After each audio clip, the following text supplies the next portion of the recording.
Hi everybody, welcome to another edition of Tactical Tuesday. I'm Steve Fisher, the Director of Education and Training for the USCCA, and I'm joined here today by my good friend Mike Brickner.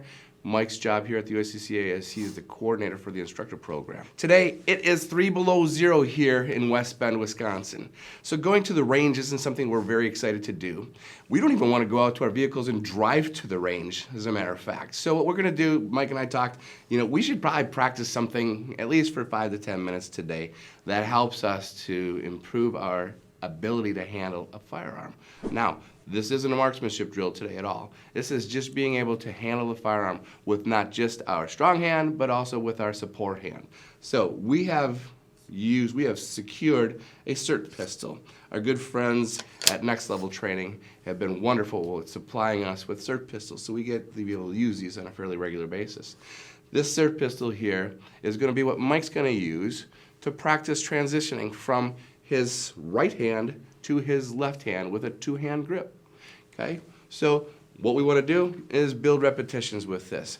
Everybody's different. Am I going to talk you through this specifically? No, I'm just going to make some points here that you need to be thinking about while you're practicing this.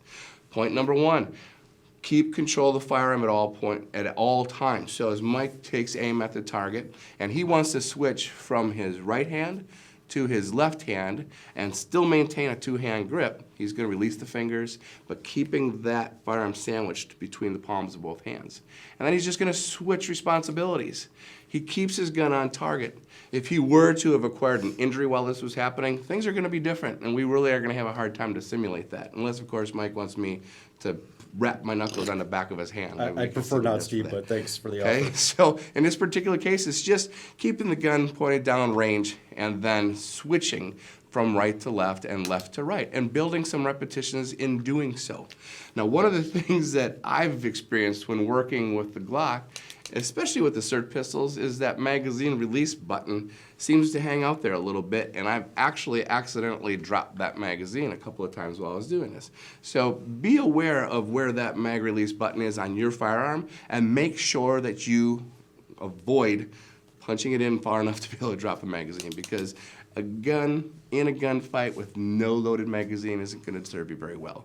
So back and forth, Mike, a couple more times. Are there anything that you'd like to add to our audience here for them? No, I just want to point out that it is a challenge to move from hand to hand and not actually take your hand off like I did there, because in my mind, that's what my body wants to do. Mm-hmm. And it really is something you have to practice quite frequently, and obviously I don't practice it enough because we tend to overlook these simple little drills like this because we're always going to the range, but this is one very valuable thing. So this is a really good one to practice. Outstanding. All right, everybody, thanks for joining us today. And as always, train hard, train safe, and train always. Have a great day.